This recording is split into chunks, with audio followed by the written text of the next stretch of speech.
Are you? Welcome to my channel. ఈరోజు చక్కని స్టోరీతో మీ ముందుకు వచ్చేసాను.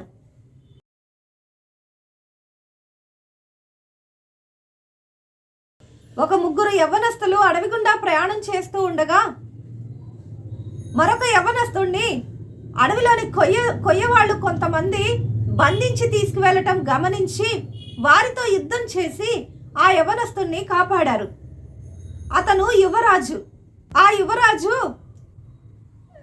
వీరు కాపాడేసరికి కృతజ్ఞతలు తెలుపుకొని వారి యొక్క వివరాలు తీసుకొని మా నాన్నగారు మహారాజు గారు, ఈ దేశపు రాజుగారు, ఎలాగైనా మా నాన్నగారితో చెప్పి మీకు ఏదో ఒక సాయం అందేలా చేస్తాను అన్నాడు. ఆ తర్వాత ఎవరి దారిలో వాడు వెళ్ళిపోయారు. ఈ యువరాజు ఇంటికి తిరిగి వెళ్ళి తన తండ్రి గారిని కలుసుకునేసరికి అయ్యయ్యో ఏమైంది కుమారా అని ఆ రాజుగారు ఎంతో విలపించారు. అప్పుడు ఆ యువరాజు వేటాడుకోవడానికి వెళ్ళినప్పుడు కొంతమంది కొయ్యదొరలు మా వెంట పడ్డారు. మన పరివారం అంతా ఎటువాళ్ళు అటు పారిపోయారు. కానీ ఒక పల్లెటూరికి సంబంధించినటువంటి ముగ్గురు యవ్వనస్తులు నన్ను కాపాడారు అని చెప్పాడు. చెప్తూనే మీరు ఎలాగైనా సరే వారికి సహాయం చేయాలి అన్నాడు. అవునా, అలాగైతే తప్పకుండా చేద్దాం, వారిని పిలిపించు అని ఒకరోజు సభ ఏర్పాటు చేశారు. ఆ ముగ్గురు యవ్వనస్తులు ఆ సభకు వచ్చారు. వారిని పిలిపించిన ఆ మహారాజు గారు వారిని చూచి, మీరు ముగ్గురు నా బిడ్డను కాపాడినందుకు మీకు కృతజ్ఞతలు. దానికి ప్రతిఫలంగా నేను ఏదో ఒకటి చేయాలనుకుంటున్నాను. మీకు ఏం కావాలో కోరుకోండి అని అడిగాడు. అప్పుడు అందులో మొదటి యవనస్తుడు, నేను ఉద్యోగం కోసం వెతుకుతున్నాను, ఉద్యోగ అన్వేషణలో ఉన్నాను, కాబట్టి నాకు ఒక మంచి ఉద్యోగం ఇవ్వండి అని అడిగాడు. ఓ తప్పకుండా, నీకు ఉద్యోగం ఇచ్చేశాను అన్నాడు రాజుగారు. ఇక రెండవ యవనస్తుడి వైపు చూసి, మహారాజా క్షమించండి, నాకు పెద్దగా కోరికలు ఏమీ లేవు, కానీ వివాహం చేసుకునే వయసు వచ్చింది కదా, ఒక అందమైన అమ్మాయితో వివాహం జరిపించండి అని అడిగాడు. దానిదేముంది, తప్పకుండా నీకు ఒక మంచి అమ్మాయిని చూసి వివాహం చేస్తాను అన్నాడు రాజుగారు. ఇక మూడో వ్యక్తి దగ్గరకు వచ్చి, నీకేం కావాలో కోరుకో అన్నాడు. ఆ మూడో యవనస్తుడు చిరునవ్వులు చిందిస్తూ, మహారాజా ఇలా కోరుకోవచ్చో లేదో నాకు తెలియదు, ఒకవేళ తప్పైతే నన్ను మన్నించండి అన్నాడు.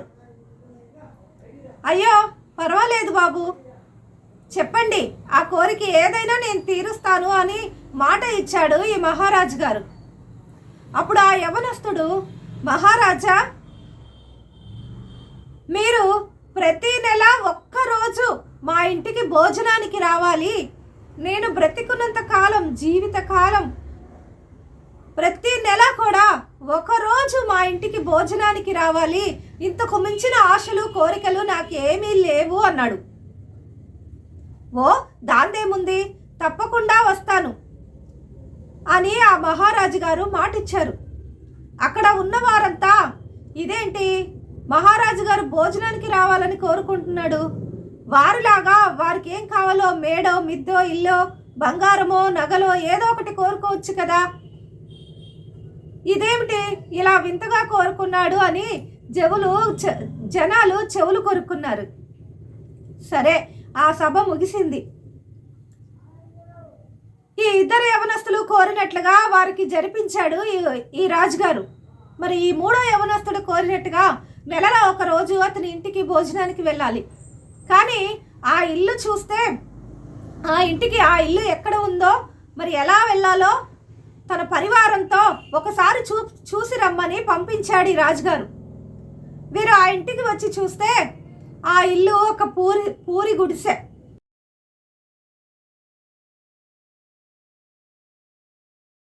పైన తాటాకులతో అక్కడక్కడ రంధ్రాలు పడి, ఆ రంధ్రాలలోంచి ఎండ వానొస్తే వాన, ఎండొస్తే ఎండ, ఆ గది అంతా నిండిపోతుంది.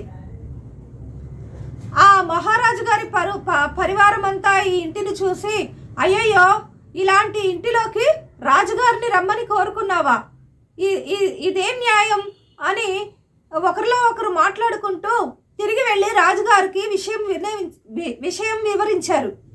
కానీ రాజుగారు మాట ఇచ్చారు కనుక నేను ఎలాగైనా వెళ్ళాలి, మీరేం చేస్తారో నాకు తెలియదు అన్నాడు. ఈ రాజుగారి పరివారం అంతా వెళ్ళి అక్కడ ఒక చక్కని అందమైన భవంతిని నిర్మించేశారు.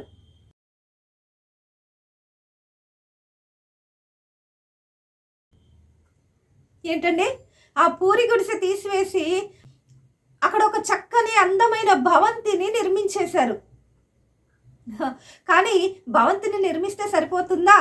మరి ఆ భవంతిలో కావలసినటువంటి అవసరతలు ఉంటాయి కదా. పైగా రాజుగారు ఏం చేస్తున్నారయ్యే, కాబట్టి అక్కడ ఆ ఇంటిలోకి కావలసినటువంటి వసతులన్నీ అమర్చేశారు. అందులో ఒకటి డైనింగ్ టేబుల్, మహారాజు కూర్చునేలాగా ఈ పొడవు నుంచి ఆ పొడవుకి మంచి డైనింగ్ టేబుల్ ఒకటి ఏర్పరిచేశారు.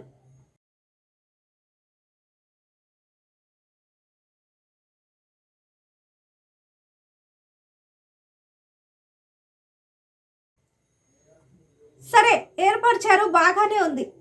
మరి భోజనం ఎలా? ఇతను ఉన్నది ఓ పూరి గుడిసె అంటే అతను ధనవంతుడు కాదనే కదా అర్థం. మరి నెలలో నెలకొక రోజు ప్రతి నెల రాజుగారు ఆ ఇంట్లో భోజనం చేయాల్సి ఉంది. ఇక ఏముంది, రాజుగారికి కావలసిన భోజన పదార్థాలు నెల రోజుల, మరి ఆ రాజుగారు ఏ రోజు వస్తారో తెలియదు, ఫలానా రోజు అని చెప్పలేదు ఇతను, ఏ రోజు వస్తారో తెలియదు కనుక ప్రతిరోజు కూడా రాజ భోజనం ఏర్పాటు చేసే విధంగా అక్కడ పనివారులను ఏర్పాటు చేశారు. అంటే ప్రతిరోజు కూడా రాజభోజనమే. సో ఇలా మరి ఈ ఇంటికి రావాలి అంటే రహదారి, అదొక పల్లెటూరు ప్రాంతం, ఒక పూరి గుడిసె అంటే అదొక మారుమూల ప్రాంతం అయి ఉండాలి. మరి రావటానికి రహదారి కూడా అంతగా బాలేదు. అలాంటి స్థితిలో ఆ రాజమార్గాన్ని కూడా ఏర్పరిచేశారు.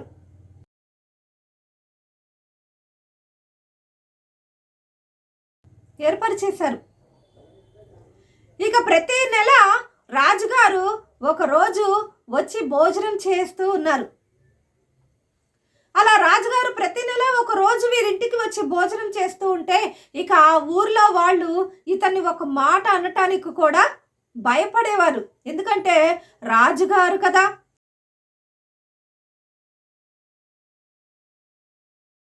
రాజుగారు వారింటికి వచ్చి భోజనం చేస్తున్నారు, అతన్ని ఏమైనా అంటే నా పీక తెగుతుందేమో అన్న భయంతో అతన్ని ఒక మాట అనటానికి కూడా భయపడుతూ ఉండేవారు.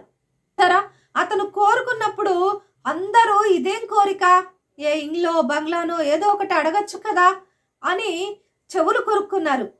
కానీ ఇప్పుడు అతను అడిగిన ఈ చిన్న కోరికలో ఇంత ఉందా? రాజుగారు ఒక్కరోజు భోజనానికి రావటానికి ఎన్ని సదుపాయాలు, ఎంతగా మారిపోయింది అతని ఇల్లు, ఇన్ని సౌకర్యాలా అని ఆశ్చర్యపోయారు. చూసారా, ఈ లోకపు రాజుగారు మన ఇంటికి వస్తేనే మరి అన్ని సౌకర్యాలు మనకి ఏర్పరిచినప్పుడు పరలోకపు రాజు, పరలోకపు దేవుడు మన హృదయంలో ఉన్నట్లయితే మరి మన స్థితి ఎలా ఉంటుందో ఒక్కసారి ఆలోచించండి.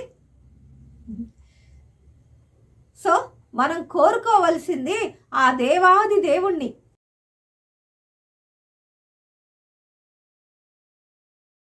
అంతేకాని ఇహలోకంలో ఉన్నటువంటి ఈ ఇల్లు, బంగారము, వెండి ఇవన్నీ కావు.